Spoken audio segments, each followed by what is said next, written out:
Hey guys, it's Maddie, and I know I haven't made a video in a very long time, and I know I said, oh, I'm back, and then I haven't made a video in a couple months or a month, pretty much. I haven't made a video, but I thought, why not come back with a book review? So let's get started. The book I'm going to be reviewing / my thoughts on it is Zelda by Nancy Milford, and I found this book, not so surprising, at a thrift shop, and I was super excited when I saw this because I love Zelda and F. Scott Fitzgerald. So this book is a biography of Zelda Sayre, also known as Zelda Fitzgerald, the wife of F. Scott Fitzgerald, the writer of The Great Gatsby, which is one of my favorite books of all time. And it talks a little bit about her grandparents, and then talks about her father, who was a judge, and her mother, I don't know if she was like a socialite or something like that. And it talks also about her, a little bit about her older sisters and brother. Then it talks about when she was born in 1900, and it takes up from there. She was born in Montgomery, Alabama, and I forgot what month it was, so my bad. But it just talks about her life, and I think a lot of us, I think what I was so excited was, I think we all know who she is. We all know who Scott is because of The Great Gatsby. From what I see, a lot of people portray them as like, oh, you know, this beautiful couple, which they were. They were living like the highlight of their life in the 1920s. And so I thought it was just very interesting because I don't really know too much about her life. Like I said, other than she had her own book, and that she was his wife, and that a lot of people call her like the original flapper, and how she died. So that's the only thing I really ever knew about her.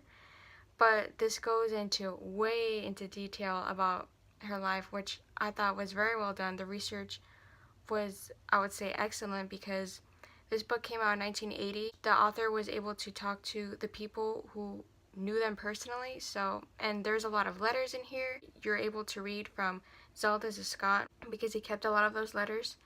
And I didn't know how much she influenced Scott for his work. There are literally portions of her letter in his work. So I was just like, oh my gosh. I wasn't aware of how she influenced him. Just how much their lives revolved around each other. And I feel like this book is not only a biography of Zelda, but also Scott Fitzgerald, just because of how codependent they were on each other. And like I said, just how much their lives revolved around each other.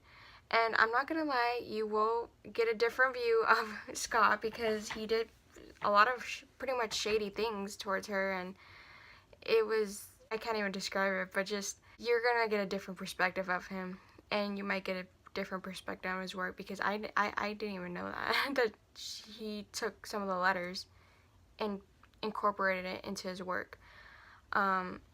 So I don't know what to say about that. I don't know, there's not much else to say about that, but I'm not gonna lie, I do want to read all of his work now, because I was not aware of how much, like I said, that she influenced him.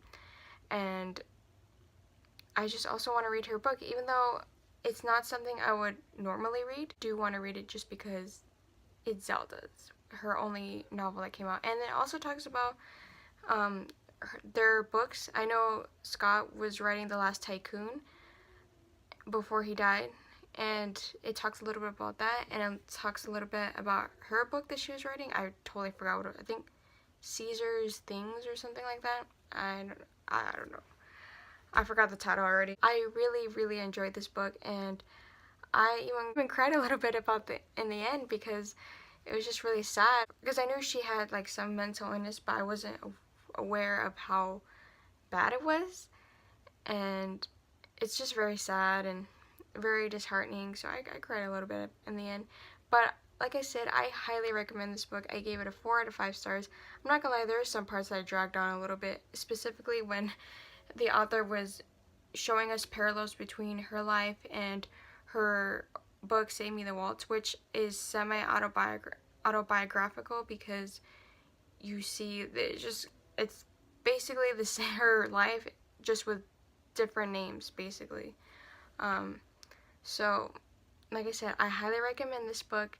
And yeah, I would say that if you're a fan of Zelda and Scott or his work, I would say definitely read this book because it will not disappoint, because you will get so much background information on all his work and their lives. So anyways, I hope you guys enjoyed this video, and I hope you guys have a very fantastic day.